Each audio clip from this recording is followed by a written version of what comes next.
Hi, I'm Phil, and I'm here to share with you what it's like living with end-stage renal failure.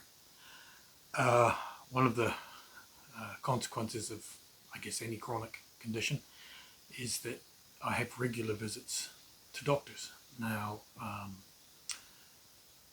the number of those visits has decreased dramatically over the last couple of years as I've sort of gotten into a routine, understood better what's happening with my body and that sort of thing.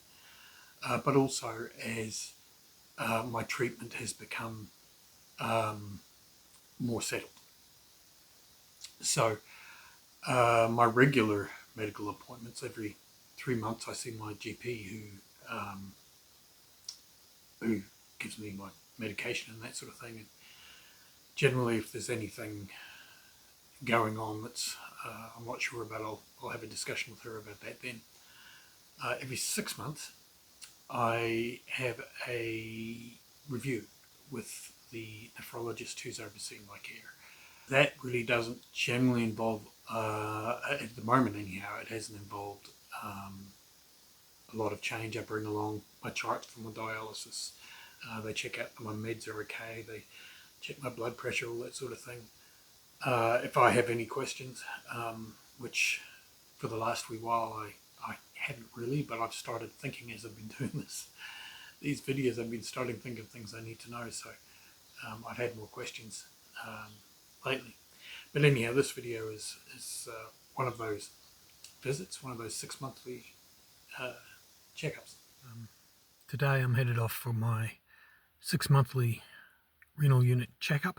So I see a nephrologist, the nephrologist who oversees my care, once every 6 months, just to make sure everything's ticking over the way it should.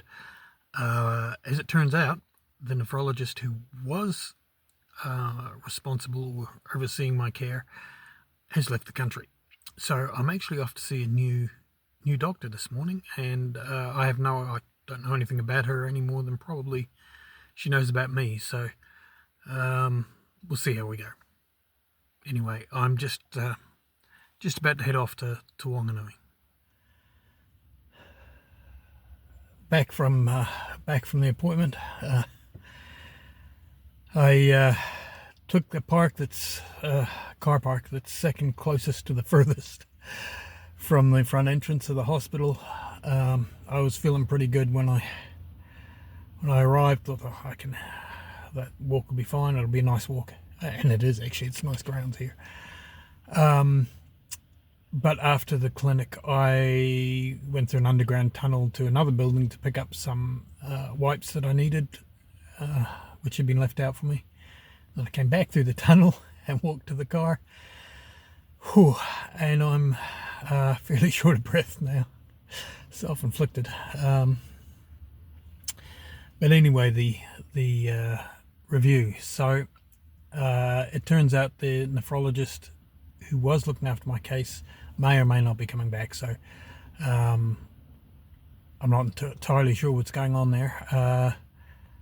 The lady I met with this morning was really good to talk to, actually. She was really good, very helpful.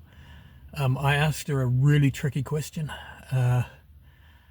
in terms of my likely longevity on dialysis, because it is difficult to gauge, but I hadn't really been given any sort of specific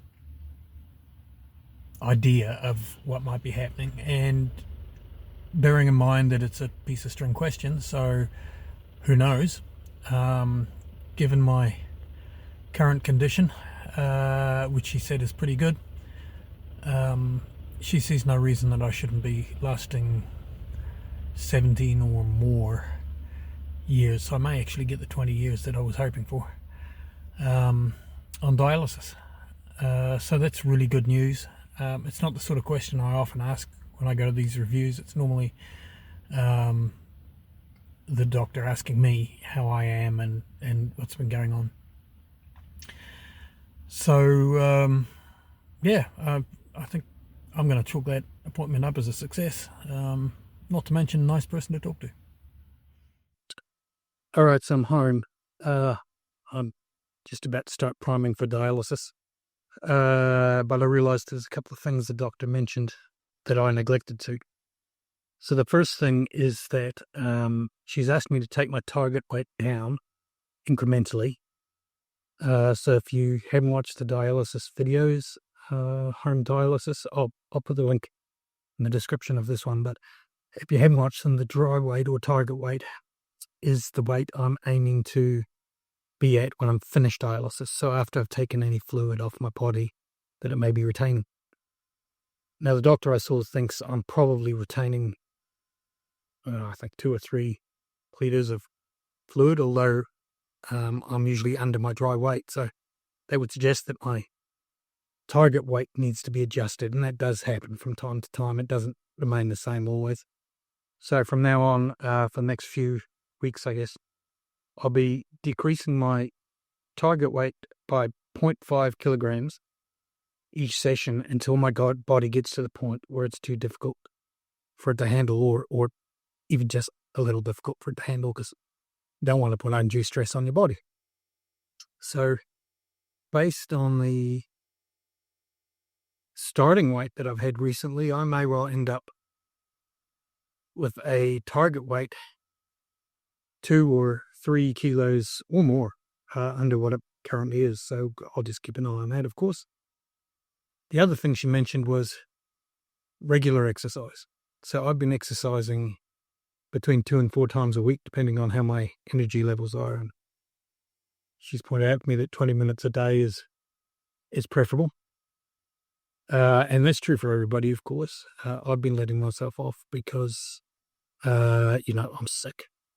But I need to put more effort in. I need to push myself when I don't really feel up to doing the exercise. So that's going to be something that's going to change in the next few days, and I hope permanently going forward. Thanks for taking the time to watch this video. If you enjoyed it or found it interesting, I'd appreciate it if you could hit like. If you want to know more about what it's like living with end-stage renal failure, then go ahead and subscribe, and I'll see you in the next video.